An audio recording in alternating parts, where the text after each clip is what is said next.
함께 나눌 말씀 마태복음 11장 16절에서 30절입니다.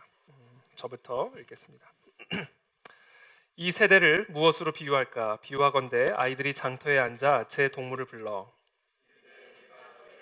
피리를 불어도 너희가 춤추지 않고 우리가 슬피 울어도 너희가 가슴을 치지 아니하였다 함과 같도다. 요한이 와서 먹지도 않고 마시지도 아니하매 그들이 말하기를 귀신이 들렸다 하더니 인자는 와서 먹고 마심에 말하기를 보라 먹기를 탐하고 포도주를 즐기는 사람이요 세리와 죄인의 친구로다 하니 지혜는 그 행한 일로 인하여 옳다함을 얻느니라. 예수께서 권능을 가장 많이 행하신 고울들이 회개하지 아니하므로 그때 책망하시되 화 있을진저 고라시나 화 있을진저 벳세다야 너희에게 행한 모든 권능을 두로와 시돈에서 행하였더라면 그들이 벌써 베옷을 입고 제에 앉아 회개하였으리라. 내가 너희에게 이르노니 심판날에 두로와 시돈이 너희보다 견디기 쉬우리라. 가버나움아 내가 하늘에까지 높아지겠느냐 음부에까지 낮아지리라. 내게 행한 모든 권능을 소돔에서 행하였더라면 그 성이 오늘까지 있었으리라. 내가 너희에게 이르노니 심판날에 소돔 땅이 너보다 견디기 쉬우리라 하시니라. 그때 예수께서 대답하여 이르시되 천지의 주제이신 아버지여 이것을 지혜롭고 슬기 있는 자들에게는 숨기시고 어린아이들에게는 나타내심을 감사하나이다. 옳소이다. 이렇게 된 것이 아버지의 뜻이니이다. 내 아버지께서 모든 것을 내게 주셨으니 아버지 외에는 아들을 아는 자가 없고 아들과 또 아들의 소원대로 계시를 받는 자 외에는 아버지를 아는 자가 없느니라. 수고하고 무거운 짐진 자들아 다 내게로 오라. 내가 너희를 쉬게 하리라. 나는 마음이 온유하고 겸손하니 나의 멍에를 메고 내게 배우라. 그리하면 너희 마음이 쉼을 얻으리니. 함께 읽습니다. 이는 내 멍에는 쉽고 내 짐은 가벼움이라 하시니라. 아멘. 내가 너희를 쉬게 하리라 라는 제목으로 마태복음 우리 50번째 말씀 나누도록 하겠습니다. 오늘날 우리가 살아가는 이 시대를 다스리고 있는 핵심 사상 또는 핵심 세계관이 있습니다. 사실 우리가 살아가는 이 세상은 진공 상태가 아니라 어떤 특정한 사상과 생각, 세계관이 다스리고 있는 땅이고요. 우리가 살아가는 이 모든 문화와 문명은 눈에는 보이지 않지만 분명하게 이 땅을 다스리는 사람들의 생각의 열매, 세계관과 사상의 결과물들입니다. 오늘날 이 시대를 다스리고 있는 핵심 사상 또는 세계관은 인본주의라고 하는 사상입니다. 사실 이 인본주의 사상은 사람으로부터 나온 사상이 아닙니다. 많은 인본주의 철학자들이 있지만 이 인본주의 사상은 사실 사람으로부터 나온 사상이 아니라 단도직입적으로 말해서 마귀로부터 나온 사상입니다. 창세기에 보면 하나님이 아담과 하와를 창조하신 이후에 선과 악을 알게 하는 나무의 열매를 먹으면 반드시 죽는다, 반드시 죽으리라 이렇게 말씀하셨죠. 그러나 사단이, 뱀이 이제 아담과 하와에게 찾아가서 너희가 결코 죽지 아니하리라 이렇게 말을 합니다. 그리고 나서 이 하와가 선악과를 본즉 먹음직스럽고 보암직스럽고 지혜롭게 할 만큼 탐스러워 보였다. 그래서 먹고 자기만 먹은 것이 아니라 남편에게도 주었다 이렇게 기록이 되어 있습니다. 그때 마귀가 하와를 꼬실 때, 속일 때 했던 말이 이겁니다.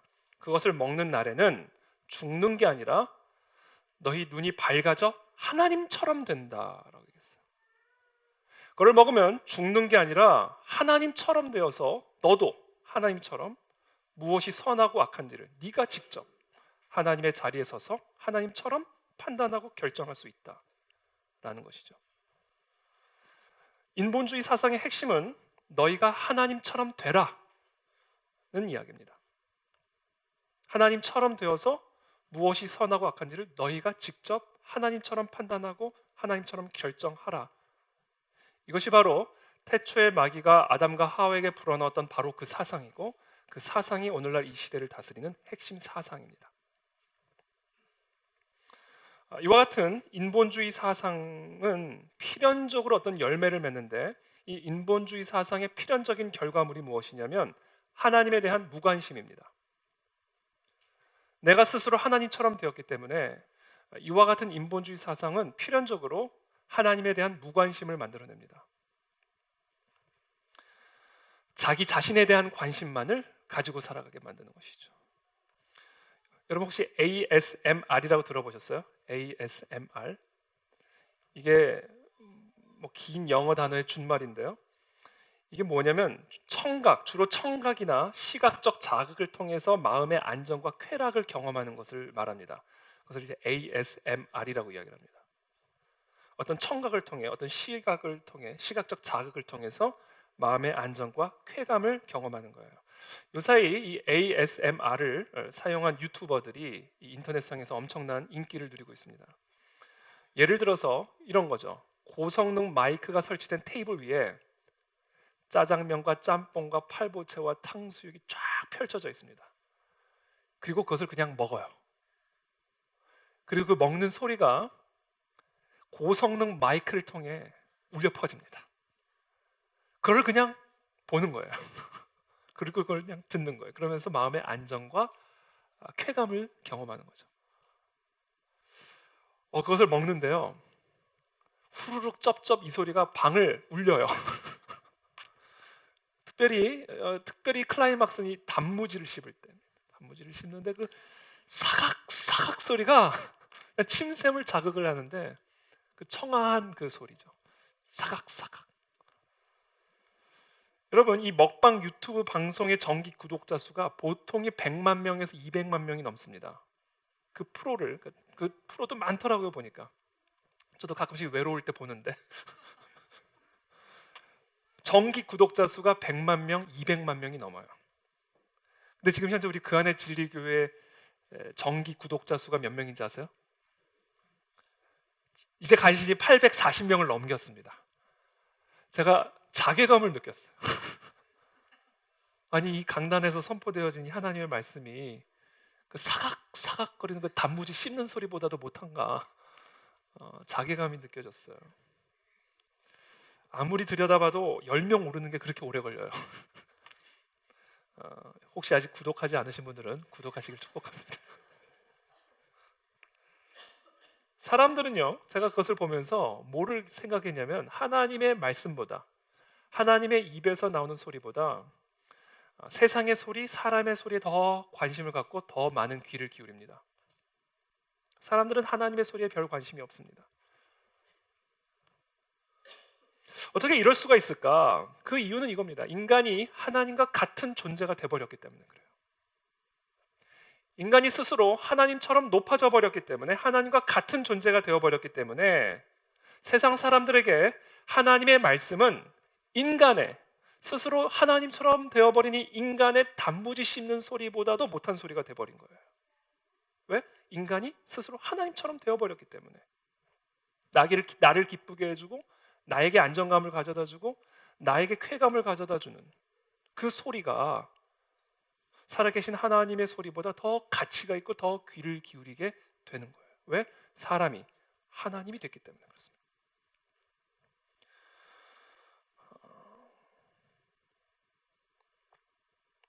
이렇게 무관심한 우리의 세대, 하나님에 대해서 이렇게 무관심한 이 세대를 예수님은 비유적으로 오늘 본문에서 이렇게 말씀하십니다. 16절부터 읽어드릴게요. 이 세대를 무엇으로 비유할까? 비유하건대 아이들이 장터에 앉아 제 동물을 불러 이르되 우리가 너희를 향하여 피리를 불어도 너희가 춤추지 않고 우리가 슬피 울어도 너희가 가슴을 치지 아니하였다 함과 같도다. 그러니까 이게 무슨 얘기냐면 지금 동무들이 막 피리를 부는데도 춤을 추지 않아요. 무관심한 겁니다. 너는 불어라. 관심이 없는 거예요. 막 슬피 사람이 울고 있는데도 함께 가슴을 쳐주지를 않는 거예요. 관심이 없는 겁니다. 무관심한 세대죠. 예수님의 길을 예비하는 광야에 외치는 자의 소리를 미리 보내어 구약에 예언된 그 엘리야의 사명을 감당하게 하고 있는데 하늘에서 문이 열려 내 사랑하는 아들이여 내 기뻐하는 자라는 소리가 임하고 그 예수 그리스도를 통하여 안전뱅이가 일어나고 소경이 눈을 뜨고 문둥병자가 치유를 받는 이 기가 막힌 사건들과 일들이 일어나고 외침이 일어나고 있는데 무관심한 거예요. 아무런 관심이 없는 겁니다. 이게 지금 우리가 살아가고 있는 이 세대의 모습이다라는 거예요. 하나님에 대한 무관심이 오늘 우리가 살아가는 이 세대의 가장 중요한 특징입니다. 그리고 이 하나님에 대한 무관심은 반드시 어떤 다음으로 이어지는데 그게 뭐냐면 하나님에 대한 무관심은 하나님에 대한 무지로 이어지게 됩니다. 그게 이어서 말씀하시는 거예요. 18절에 요한이 와서 먹지도 않고 마시지도 아니하매 그들이 말하기를 귀신이 들렸다 하더니 인자는 와서 먹고 마시며 말하기를 보라 먹기를 탐하고 포도주를 즐기는 사람이요 세리와 죄인의 친구로다 하니 세례 요한 구약의 예언대로 광야에서 메뚜기와 석청을 먹으며 광야에 외치는 자의 소리를 감당하게 되면 구약 예언에 성취된 바로 그 선지자구나, 구약에 예언된 바로 그 엘리야구나 라는 것을 알아야 되는데 무지하니까 하나님의 말씀에 대해서도 무지하고 구약의 예언에 대해서도 무지하고 하나님에 대해서 무관심하니까 하나님에 대한 무지. 그러니까 세례 요한을 보고는 귀신 들렸다라는 이야기가 나오는 거예요. 말씀이 육신이 되어서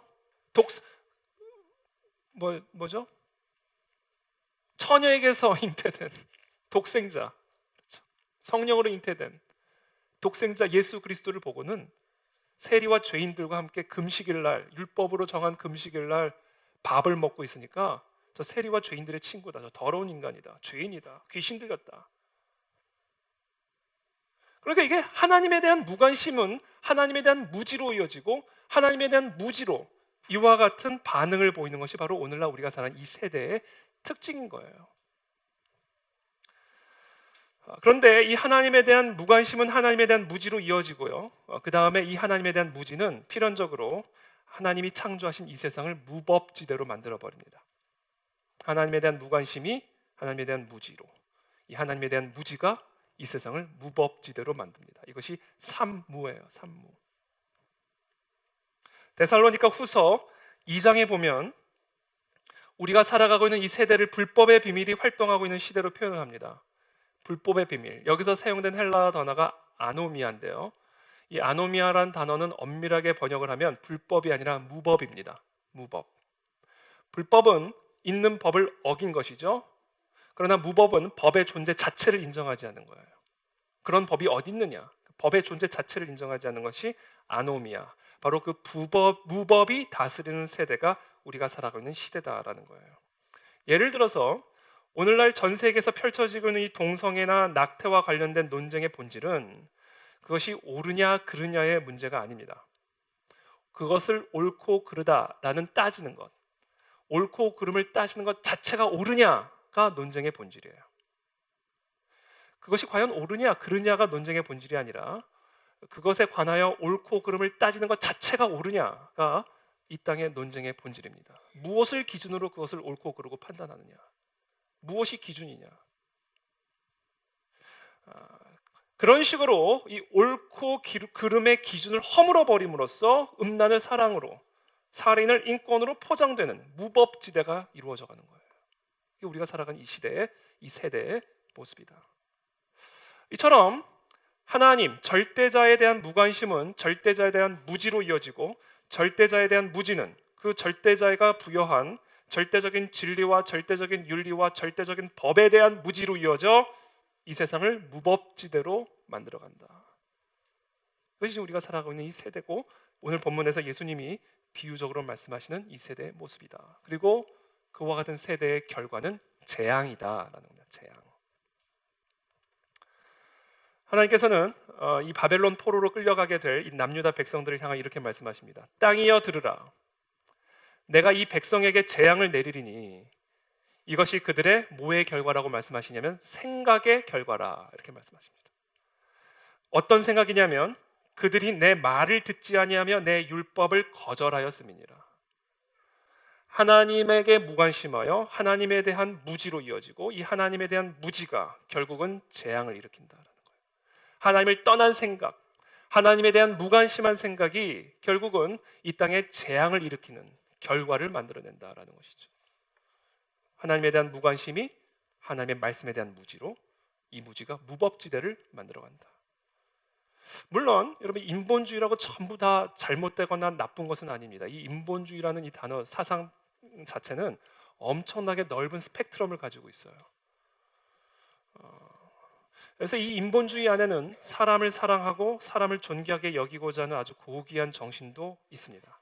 그러나 문제는 방법이 틀렸다. 방법이. 정말로 사람을 위하고자 한다면 사람이 먼저가 되면 안 됩니다. 정말로 사람을 사랑하고자 한다면 사람이 중심이 되면 안 됩니다. 정말로 사람을 위하고 정말로 사람을 사랑하고 정말로 사람의 고귀함을 드러내기를 원한다면 하나님이 먼저가 되어야 됩니다. 그리고 그 다음이 사람이 되어야 해요. 그러나 오늘날 이 세상을 다스리는 인본주의 사상은 신본주의를 전제로 하지 않은, 신본주의를 거부하고 부정하는 인본주의. 그래서 이와 같은 인본주의는 필연적으로 인간을 하나님같이 격상시켜 인간을 하나님처럼 여기는 마귀의 사상이다라는 거예요. 그리고 이와 같은 사상의 열매는 파멸이요 재앙이다.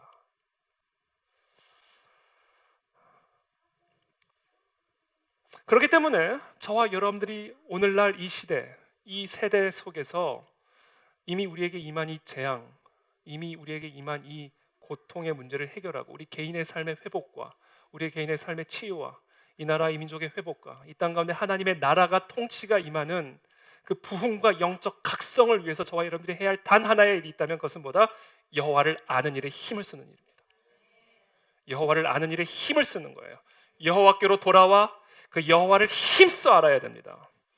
그 여호와에게 더 깊은 관심을 가져야 하고, 그래서 그 여호와의 말씀을 더 깊이 이해해야 하고, 그럴 때 비로소 우리의 삶에 빛이 임하고 질서가 회복되고 치유와 싸매어 주시는 하나님의 치유의 역사들이 일어나기 시작한다.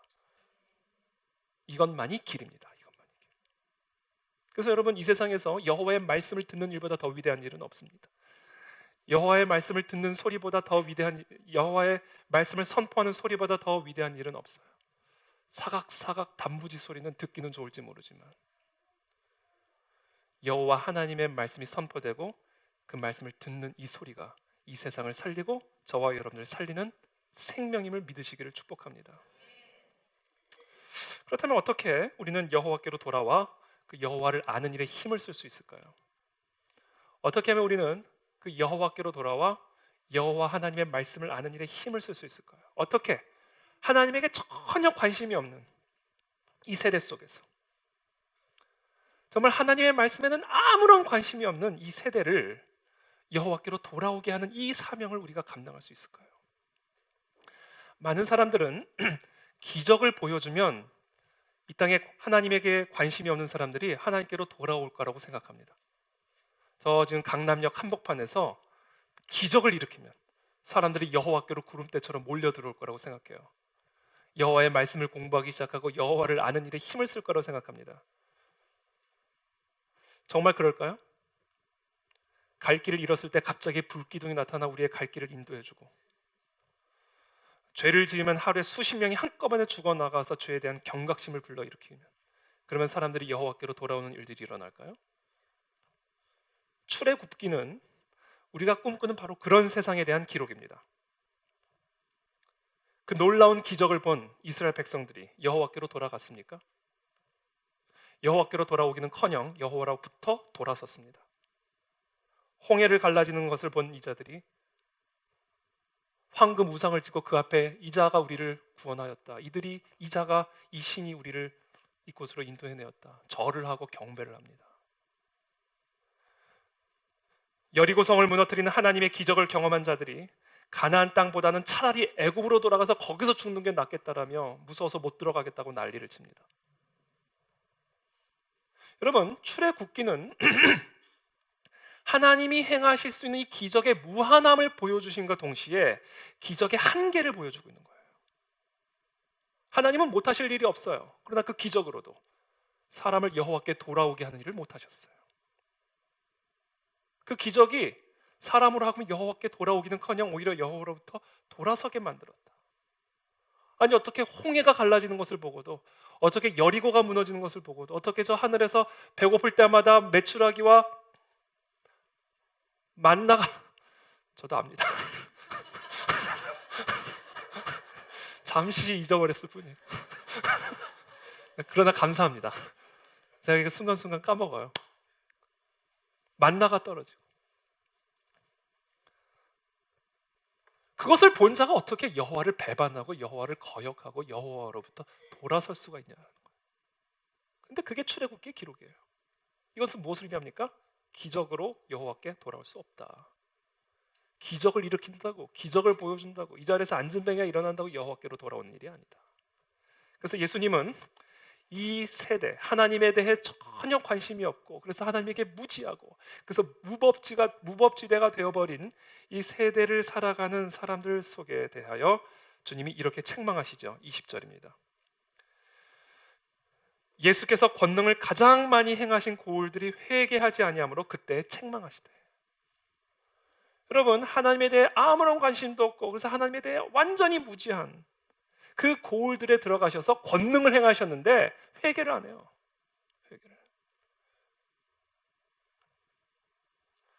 그럼 도대체 어떻게 해야 이 하나님에 대해 관심이 없는 이 자들을, 하나님의 말씀에 대해서는 아무런 관심이 없고 그냥 세상의 소리에만 귀를 기울이고 있는 이 땅의 이 백성들을 어떻게 여호와께로 돌아오게 할 수 있을까?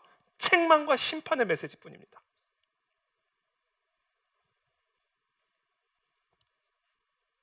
예수께서 권능을 가장 많이 행하신 고울들이 회개하지 아니하므로 그때 더 강한 기적을 보여주신 게 아니에요.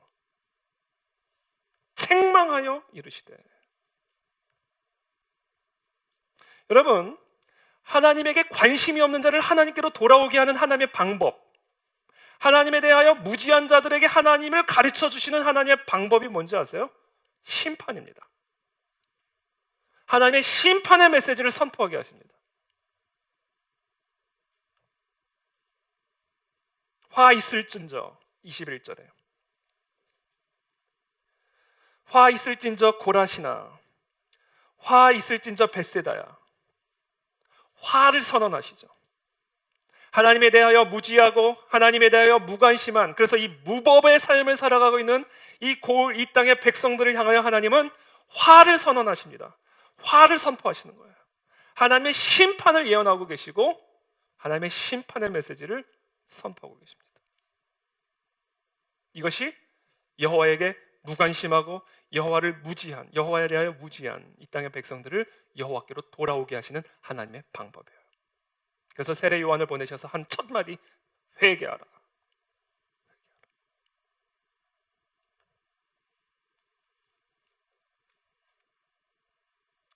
사람들이 예수님에게 표적을 구하니까 예수님이 그때 이렇게 말씀하십니다. 악하고 음란한 세대가 표적을 구하나 요나의 표적 밖에는 보여줄 표적이 없느니라. 표적을 구하지만, 어떤 사인을 구하지만 내가 그들에게 보여줄 표적은 단 하나, 요나의 표적 밖에는 없다라고 예수님 말씀하십니다. 요나의 표적이 무엇입니까? 요나의 표적이 무엇일까요? 니느웨 사람들을 하나님의 심판과 하나님의 재앙이 임박한 그 니느웨 백성들을 여호와께로 돌아오게 하여 여호와의 말씀을 묵상하고 여호와에게 돌아오게 한 그 요나의 표적이 뭐예요? 고래 뱃속에서 살아나온 기적이에요? 아니에요. 니느웨 사람들은 요나가 뱃속에 들어간지도 몰라요. 요나는 그 니느웨에 가서 나는 뱃속에 들어갔다 3일 만에 나온 사람이다라고 자기가 경험한 기적을 수단으로 사용하지도 않았어요. 요나가 그 니느웨 성읍으로 들어가서 한 이야기는 이겁니다. 40일이 지나면 니느웨가 무너지리라. 그 말을 듣고 왕부터 모든 백성들이 굵은 베옷을 입고 금식을 선포하고 여호와께 부르짖기 시작한 거예요. 여호와께 돌아오기 시작한 겁니다. 여러분, 여호와에게 무관심한 자들을, 그래서 여호와에 대하여 무지한 자들을, 그래서 무법지대의 석에서 살아가고 있는 자들을 여호와께로 돌아오게 하는, 그래서 영적 부흥과 각성을 일으키는 하나님의 유일한 길, 책망과 심판의 메시지입니다. 이 말을 들으십시오, 여러분. 하나님의 심판이 임할 겁니다. 하나님에 대해 무관심한 자들에게, 하나님에 대하여 무지한 자들에게 하나님의 심판이 임할 것입니다. 하나님에 대하여 무관심하고 하나님에 대하여 무지하여, 그래서 하나님의 무법, 하나님이 정하신 법과 상관없이 무법지대 속에서 살아가는 자들에게 하나님의 심판이 임하게 될 것입니다.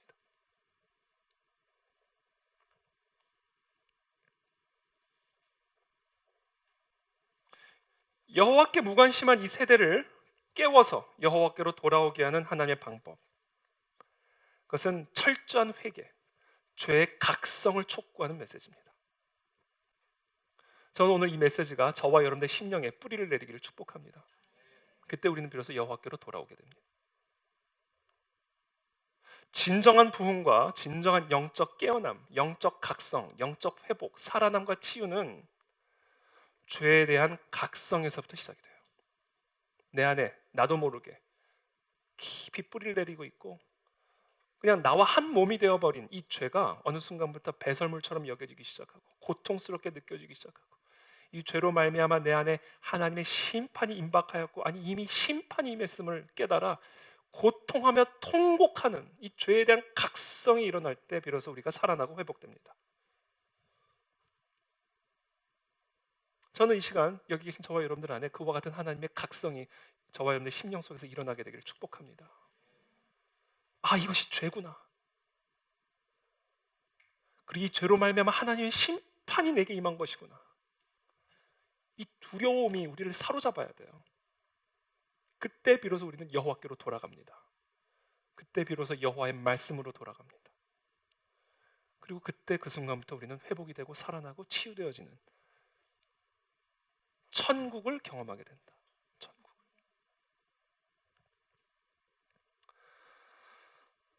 세례 요한이 독사의 자식들이라고 불렸던 자들이 누굽니까?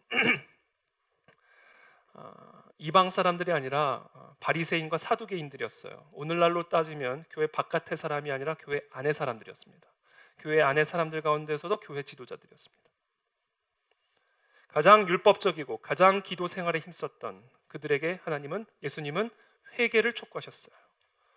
그렇기 때문에 이 나라, 이 민족의 회복, 이 열방과 이 세계, 이 이스라엘의 회복, 저 무슬림 땅의 회복과 치유, 이 온 열방의 회개의 역사는요 어디서부터 시작이 돼야 되냐면 이 교회 안에 있는 저와 여러분들 안에서부터 죄의 각성이 일어나야 됩니다. 통곡이 일어나야 됩니다. 내 죄 때문에. 내 죄 때문에 통곡이 일어나야 되고 그 죄로 말미암은 하나님의 심판에 대한 두려움에 사로잡혀야 됩니다. 우리가. 이것이 부흥의 징조고요. 바로 그와 같은 부흥을 통해 이 땅과 이 열방의 부흥이 시작이 된다. 그래서 우리 그 안에 진리교회 안에 그와 같은 죄의 각성이 일어나게 되기를 기도합니다. 하나님의 말씀을 선포할 때마다 이 말씀이 좌우의 날선 검과 같이 성령의 검이 되어서 저와 여러분들의 영과 혼과 관절과 골수에 깊이 새겨져 들어가 있는 이 죄를 찔러 쪼개고 그래서 그동안 덮어놓았던, 가둬놓았던, 숨겨놓았던 내 모든 죄들이 다 드러나 하나님 앞에 통곡하며 내게 임한 이 하나님의 심판에 대한 두려움에 사로잡혀 여호와께로 달려나가는 이 니느웨 성읍들의 모습, 이것이 우리 교회 안에서 심령 안에서 일어나게 되기를 축복합니다. 이것을 위해서 기도로 담금질된 하나님의 말씀 선포가 있어야 됩니다. 사람의 힘으로 될 수 있는 것이 아니에요. 살아있는 말씀의 능력이 관절과 골수와 영과 혼 그 속에 들어가 있는 죄를 찔러 쪼개가지고 끄집어내는 거예요.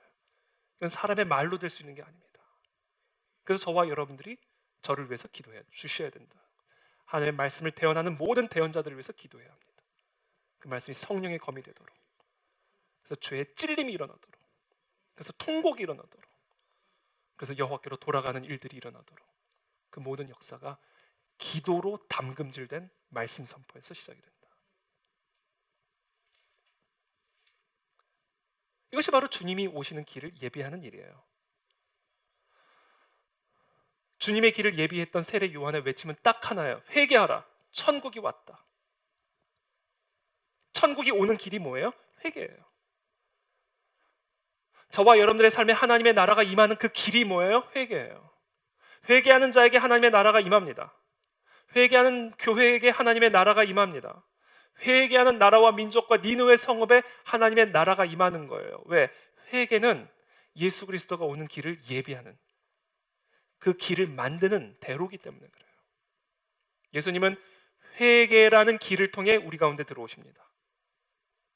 그렇기 때문에 여러분, 저와 여러분들이 밤낮으로 사모하고 구하고 간구해야 하는 것, 회개의 영을 내게 부어 주옵소서. 내 이 의의 옷, 교만의 옷을 다 태워주시고, 정말 하나님 내 안에 정말 이 진심의 이 회개의 영을 부어주셔서 주님의 말씀 앞에 찔림을 경험하고 주님 앞으로 달려나아가는 이 부흥의 은혜가 내게 임하게 도와 주옵소서. 이것이 바로 부흥을 경험하는 길이요, 영적 각성을 경험하는 길이다라는 것입니다. 자, 그렇다면 저와 여러분들은 무엇을 회개해야 할까요? 예수 그리스도가 내 삶에 임하시기 위하여, 예수 그리스도 이 교회 가운데 임하고 나라와 민족 가운데 임하시기 위하여 저와 여러분들은 무엇을 회개해야 할까요? 우리가 회개해야 할 죄의 본질이 무엇일까요? 첫 번째, 교만입니다. 교만함을 회개해야 합니다.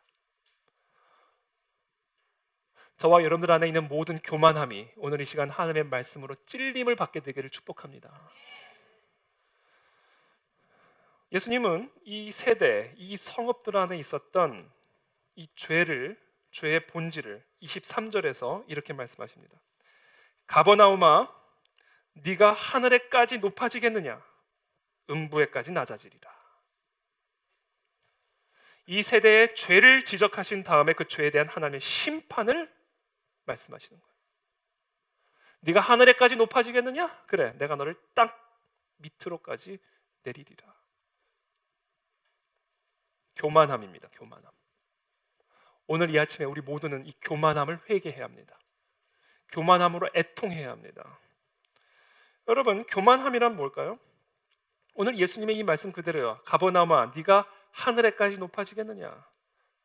이 가버나움은 도시 시의 이름이지만 여기에 제 이름을 넣어도 될 것 같아. 태희야, 네가 하늘에까지 높아지겠느냐? 진우야, 하늘에까지 높아지겠느냐? 지금 당황했어. 가버나움아, 네가 하늘에까지 높아지겠느냐? 교만함이란 무엇이다? 내가 하늘에까지 높아지겠다라는 선언입니다. 내가 하늘에까지 높아지겠다라는 이 말은 내가 하나님이 되겠다라는 말이고요. 내가 하나님이 되겠다라는 말은 내가 내 삶의 하나님이다라는 말입니다.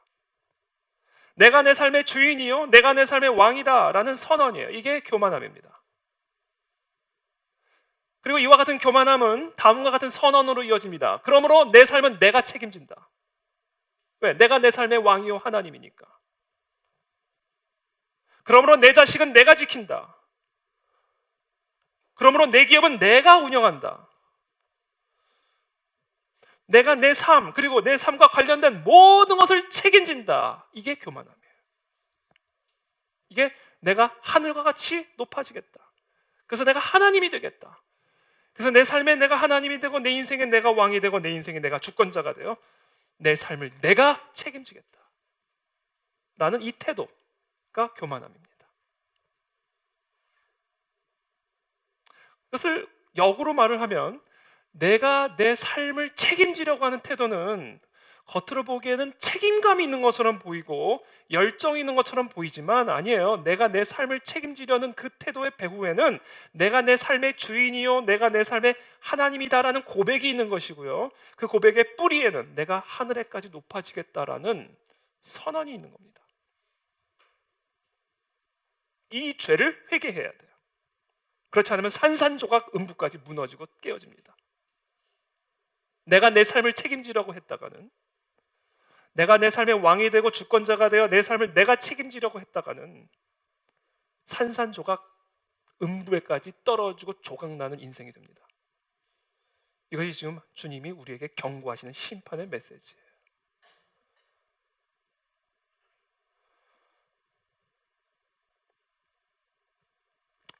지금 우리 가운데 누가 내가 하늘에까지 높아지리라 말하는 사람이 누가 있겠어요? 이 가운데 혹시라도 들으신 분 있으면 저한테 신고해 주세요. 아니, 우리 가운데 누가 그런 얘기를 하겠습니까? 내가 내 삶의 하나님이다. 누가 그런 고백을 하겠어요? 근데 여러분, 그런 선언과 그런 고백이 내가 내 삶을 책임지려는 태도 안에 녹여져 있다는 거예요. 그것이 찔림을 받아야 됩니다.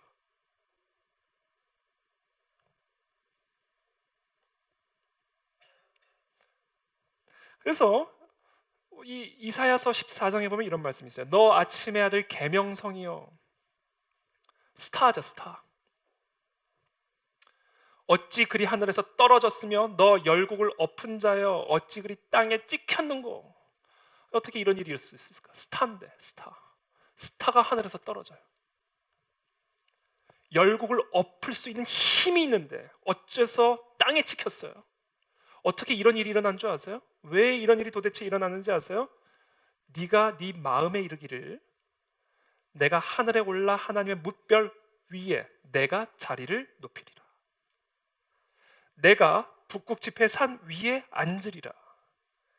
가장 높은 구름에 올라가 지극히 높은 이와 같아지리라. 내가 높이리라, 내가 앉으리라, 내가 같아지리라. 내가 하리라. 내가 책임진다. 내 자식은 내가 책임지고 내 회사는 내가 책임지고 앞으로 나는 이렇게 할 것이고 내가 이렇게 이룬 것이고. 그래서 여러분, 이 교만한 자의 삶의 주어는 언제나 내가입니다.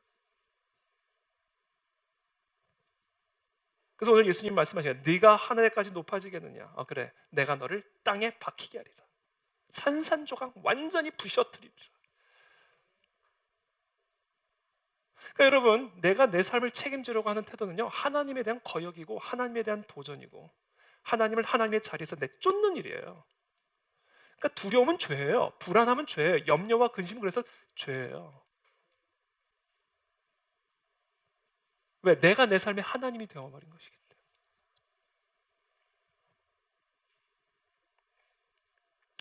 저는 이 시간 축복합니다. 오늘 우리가 회개해야 할 죄는 내가 내 삶의 하나님이 되어 내가 내 삶을 책임지려고 했던 이 모든 태도를 회개해야 합니다.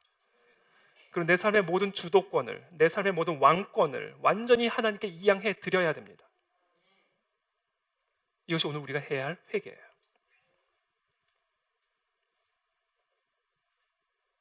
교만은 패망의 선봉이요 거만한 마음은 넘어짐의 앞잡이니라. 사람이 마음으로 자기의 길을 계획할지라도 그의 걸음을 인도하시는 이는 여호와시니라. 여러분, 이것을 인정하셔야 돼요. 베드로 전서에 보면 하나님이 이렇게 말씀하세요. 하나님은 교만한 자를 대적하시되, 이렇게 했어요. 하나님은 교만한 자를 대적하세요. 대적 기도하세요. 대적한다고요. 왜? 하나님의 자리를 찬탈하는 자니까. 자기를 하나님처럼 격상시키는 자니까. 하나님과 같아지겠다라고 선언하는 자기 때문에 하나님은 그 교만한 자를, 내가 내 삶을 책임지려고 하는 그와 같은 자를 하나님은 도와주시는 게 아니라, 그 사람을 위로해 주시는 게 아니라 그 사람을 대적하신다는 거예요. 그러면서 이렇게 얘기해요. 사도 베드로가 하나님은 교만한 자를 대적하시되 겸손한 자들에게는 은혜를 주시니라. 교만한 자에게는 대적, 겸손한 자에게는 은혜. 우리는 은혜로 사는 사람들인 겁니다. 그러면서 겸손을 이렇게 정의를 내려요. 베드로가 계속해서. 그러므로 하나님의 능하신 손 아래에서 겸손하라. 그러니까 여러분, 겸손이란 뭐예요? 하나님의 전능하신 그 주권과 하나님의 그 왕권과 하나님의 그 그늘과 손 아래 거하는 거. 나의 모든 권리와 나의 모든 뜻과 나의 모든 계획과 내 삶의 모든 주권을 내가 가지고 내가 책임지는 게 아니라 완벽하게 하나님께 이양해드리는 거. 이게 겸손이에요. 그러면서 이렇게 말씀하세요. 때가 되면 너희를 높이시리라. 내가 높이려고 하면 완전히 떨어지고요. 산산조각 나고요. 하나님 앞에 나를 낮추고 겸손하게 그 능하신 손 아래 거하면 하나님이 높이시리라. 저와 여러분들의 삶은요, 높여주시는 삶을 살아야 되는 거예요. 높이는 삶이 아니라, 책임지는 삶이 아니라 책임져 주시는 삶을 살아야 되는 겁니다. 이게 사람의 삶이에요. 근데 그것을 모르고 스스로 하나님처럼 되어서 내가 하늘과 같이 되리라, 내가 내 삶의 하나님이다, 내가 내 삶의 왕이다, 그러므로 내가 다 책임진다 라는 삶은 땅 끝에 박혀버린다. 산산조각 부셔진다. 왜? 그런 자를 하나님이 대적하니까.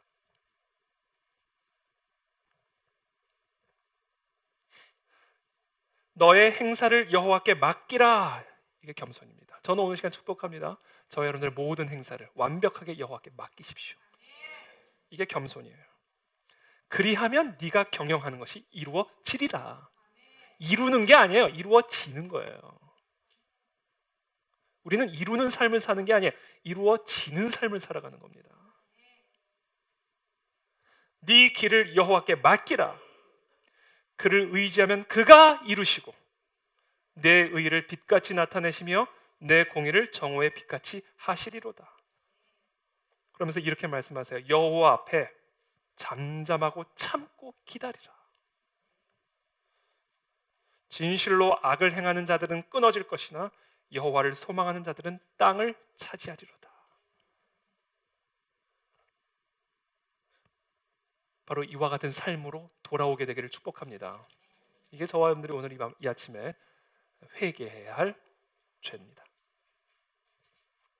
두 번째 우리가 회개해야 할 죄가 있습니다. 불순종입니다. 불순종. 교만은요 반드시 불순종을 만듭니다. 사실 교만과 불순종은 별도의 설명이 필요 없는 하나예요. 쌍둥이입니다. 인간이 하나님처럼 되기 위해서는 반드시 통과해야 하는 길이 있는데 바로 그것은 불순종의 길이에요. 하나님을 거역하지 않고 내가 하나님처럼 될 수 없습니다. 하나님의 말씀에 불순종하지 않고 내가 하나님과 같아질 수 없어요. 그래서 내가 하나님과 같이 되어지는 이 모든 교만함은 반드시 불순종을 통해서만 가능한 일이에요. 그래서 교만과 불순종은 하나예요. 교만하는 사람이 순종하는 법 없고요. 불순종하는 사람이 겸손한 적 없습니다. 교만은 불순종이고 불순종은 교만이에요. 네가 먹는 날에는 반드시 죽으리라 그랬잖아요. 근데 뱀이 뭐래요? 안 죽는다 그러잖아요. 그 말 듣고 보니까 먹음직스러우고 보암직스러우고 탐스러워서 먹었다. 혼자 먹은 것도 아니라 같이 먹었다. 그거는 완벽한 불순종이죠. 몰래 먹은 것도 아니에요. 두려워서. 하나님의 말씀으로 봤을 땐 저건 죽음을 부르는 나무였어요. 근데 마귀의 말을 듣고 보니 보암직스럽고 먹음직스럽고 탐스러워 보여요. 그래서 건드리지도 못했고 근처도 가지 못했던 그 선악과를 가서 감히 손을 대서 뗍니다. 그리고 자기가 먹었을 뿐 아니라 여보 당신도 먹어. 이게 참고로 남편에게 줬으면 혼자 먹고 씻었을 텐데 이게 아주 의도적으로 아내에게 갔다라는 검증할 수 없는 신학적 논리가 있습니다.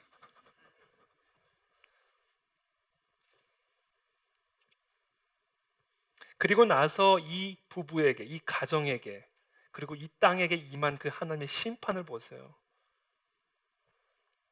수치심이 들어서 옷으로 몸을 가리죠. 가려지지도 않는 것으로 가리려고 하죠. 두려움이 들어오죠.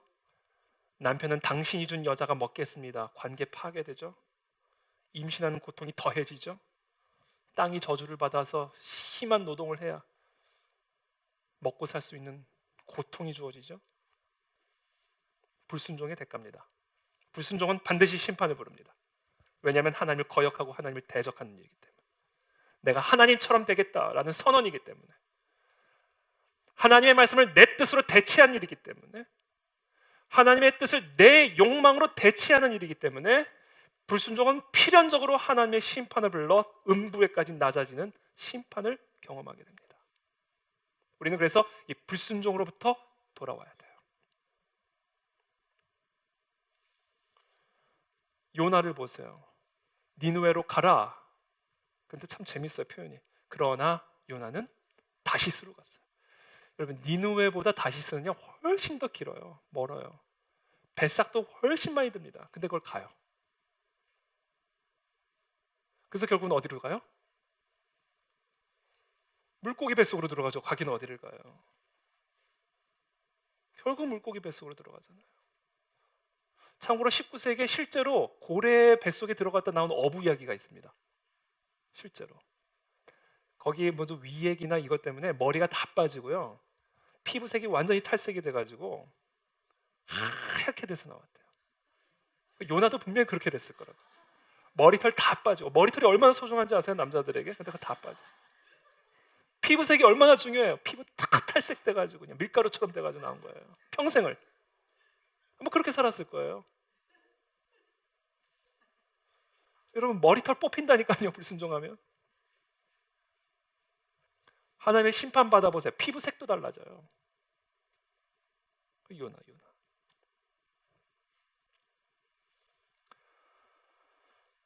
머리털을 소중하게 여기는 분들은 순종하시기를 축복합니다.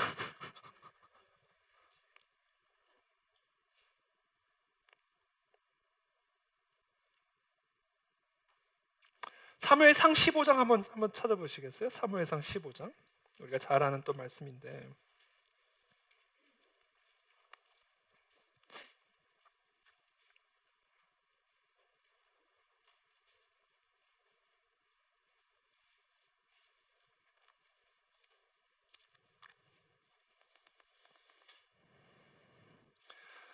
사울의 이야기죠.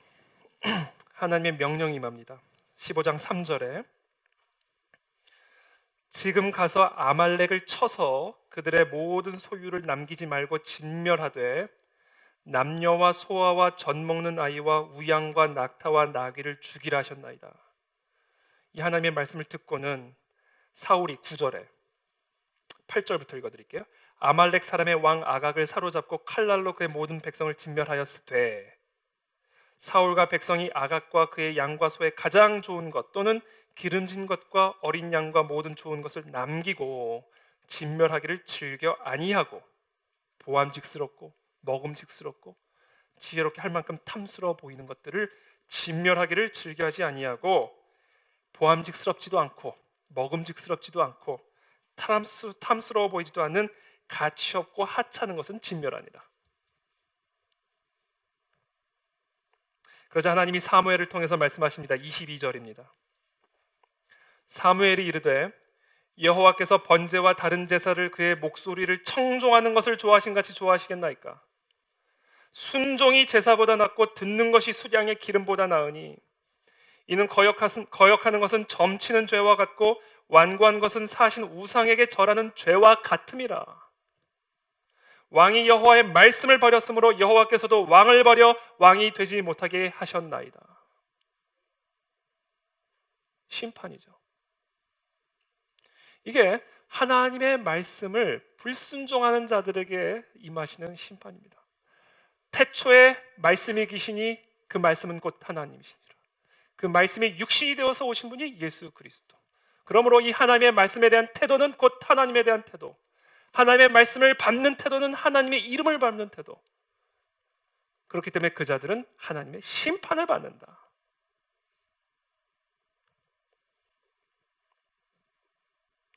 마지막으로 세 번째 우리가 회개해야 할 죄가 있습니다.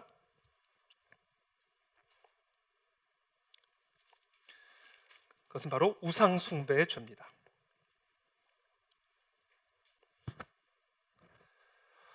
여러분, 교만은 불순종을 낳죠. 불순종과 교만은 하나예요. 자, 교만은 불순종을 낳고요. 불순종은 반드시 우상 숭배를 낳습니다. 이 교만, 불순종, 그리고 이 우상 숭배는 마귀의 삼위일체입니다. 하나예요. 여러분들 안에 교만의 죄가 있다면 반드시 불순종이 있을 것이고요. 그리고 여러분들 안에 교만과 불순종이 있다면 반드시 여러분들 안에는 우상이 있습니다. 속일 수 없어요. 왜냐면 이건 하나이기 때문에. 바늘 가는데 실이 가고 실이 가는데 바늘이 가는 것처럼 교만이 있는 곳에 불순종이 있고 교만과 불순종이 있는 곳에는 반드시 우상이 있습니다.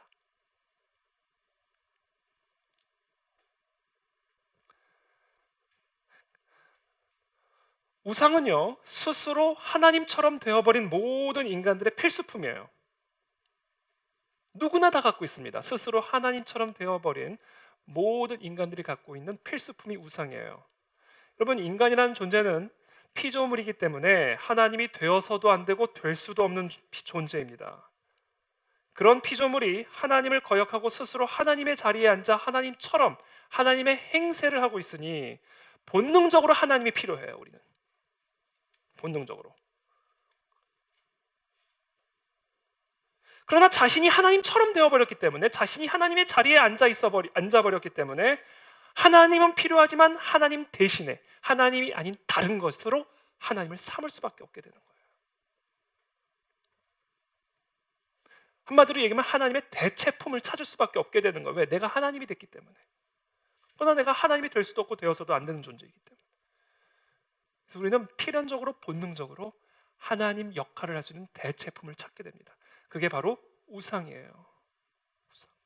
그래서 스스로 하나님처럼 되어버린 모든 인간, 하나님의 자녀이면서도 스스로 하나님처럼 되어서 교만한 가운데 있는, 불순종 가운데 있는 모든 인간들은 다 우상 숭배자입니다. 우상을 섬기는 존재. 이게 우리 교회 안에서 회개가 되어야 됩니다.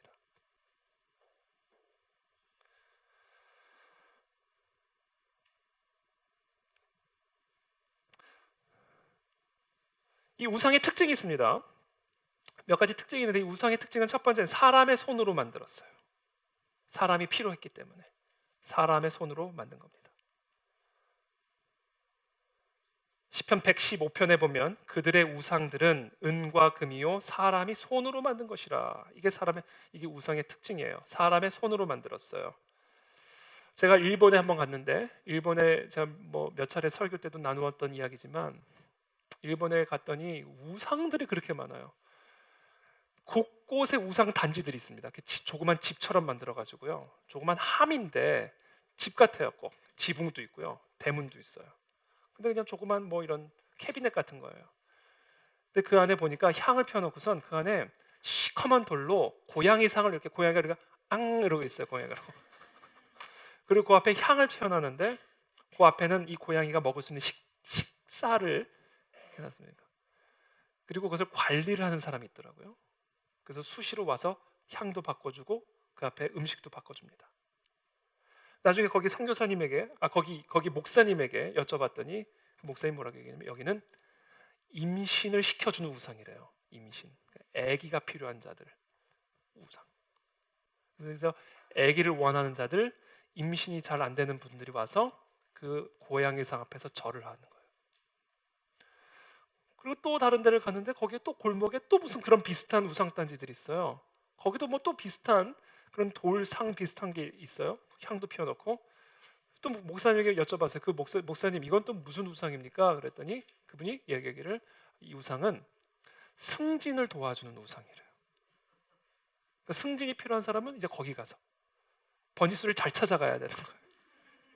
안 그러면 승진하러 갔다가 임신이 되는 수가 있는 거예요. 그럼 곤란하잖아요. 잘 찾아가야 되는 거예요. 그리고 또 다른 구석에 갔더니 거기도 그런 비슷한 우상이 있는데, 그 우상은 어떤 것이냐면 그 빠찡코에서 잭팟 도와주는 우상이라는 거예요. 그렇게 우상 단지들마다 우상의 역할들이 다르고 그 우상 앞에 절을 하는 사람들의 목적이 다 달라요. 제가 그 이야기를 들으면서 무엇을 생각했냐면, 우상의 실체는 저게 아니다. 저 사람의 손으로 만든 은도 아니고 금도 아니고 저 돌도 아니고 사람의 손으로 만든 저 조각상이 아니라 우상의 실체는 나다. 나를 섬기는 거다. 나를 숭배하는 거다 지금. 그래서 나의 필요를 채워줄 수만 있다면 돌 앞에서도 절하겠다라는 거예요. 자존심 다 굽히고 그 고양이로 만든 그 조각상 앞에서도 내가 절을 하고 내 재산도 드리겠다라는 거예요. 못 만들면 내 필요만 채워준다면. 이게 우상의 실체다라는 것을 깨닫게 됐습니다. 그러므로 저와 여러분들이 뿔이 뽑아야 되는 우상의 본질, 우상의 실체는 조각상이 아니에요. 내 안에, 내 삶의 보좌에 앉아있는 나다라는 거예요. 나.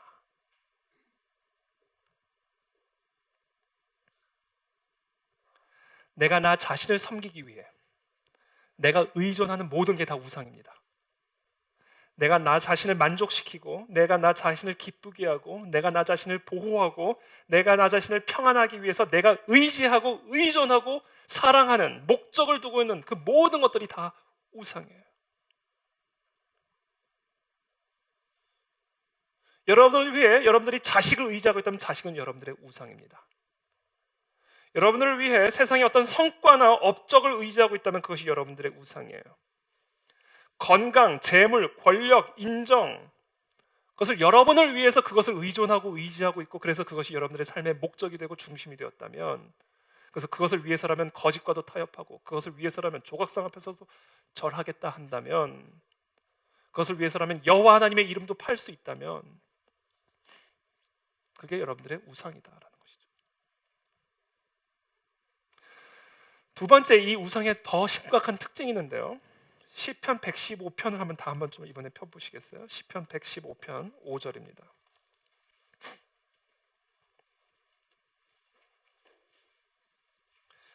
이 우상의 첫 번째 특징은 사람의 손으로 만든 것인데요. 두 번째 특징이 있어요. 두 번째 이 우상의 특징은요, 무능해요. 나의 필요를 위해서 의존을 해서 도움을 받으면 다행인데, 그나마 이 우상의 진짜 문제는요, 무능해요. 아무것도 못 해줘요. 근데 하나님이 없으니까, 하나님이 돼버렸으니까, 내가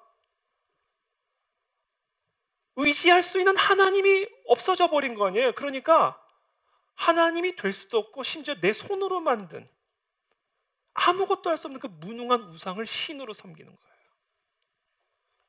보세요. 4절부터 읽어드릴게요. 시편 115편 4절. 그들의 우상들은 은과 금이요 사람이 손으로 만든 것이라. 입이 있어도 말을 하지 못한대요. 눈이 있어도 보지를 못한답니다.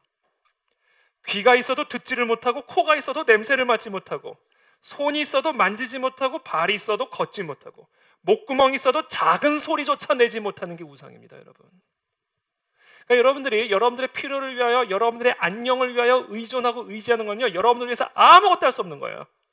다 쏟고 있는 겁니다.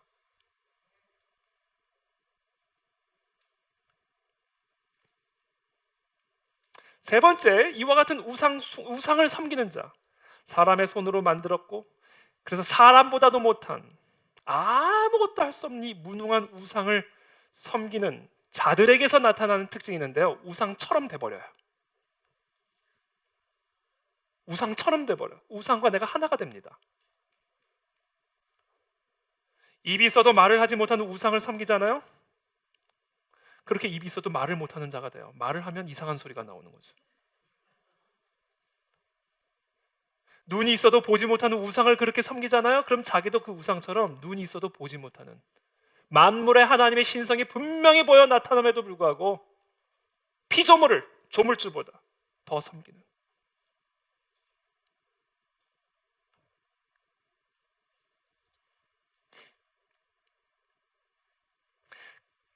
이것을 조금 더 다르게 표현을 하면요, 내가 섬기는 그것 안에서 나의 정체성을 찾게 됩니다. 하나가 되기 때문에.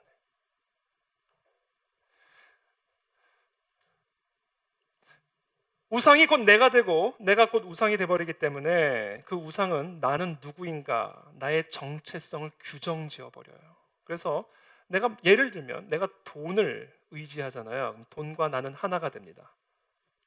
그래서 나의 정체성은 어디서 찾아요? 나는 누구인가를 어디서 찾아요? 내 재산에서 찾아요. 그래서 그 내 재산에 조그만 위협이라도 오면 내 존재의 뿌리가 흔들립니다. 내 지위, 내 권력, 내 명예 안에서 나의 정체성을 찾잖아요.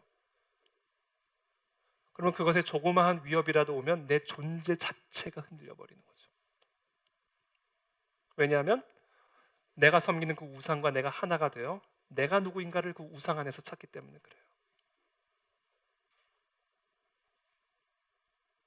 그래서 이런 우상 숭배자들에게 나타나는 특징이 있어요. 아주 중요한 특징이 있는데, 이게 뭐냐면 쉴 수가 없어요.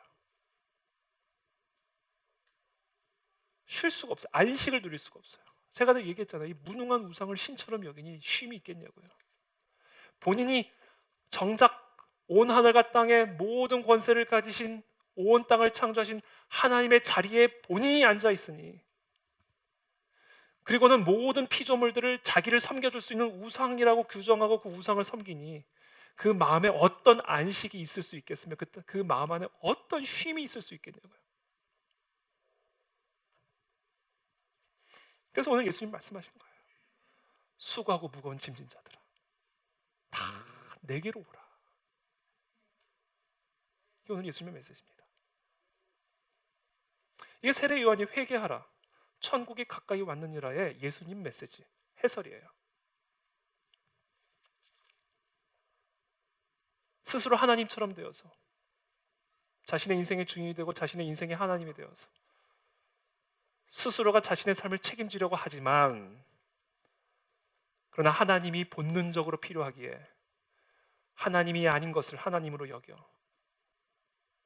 눈이 있어도 보지 못하고 귀가 있어도 듣지 못하는 그런 돌무더기를 하나님이다, 그런 황금을 하나님이다 라고 섬기는 자들아, 그래서 마음속에 어떤 안식과 어떤 쉼도 누릴 수 없는 수고하고 무거운 짐진 자들아, 다 내게로 오라.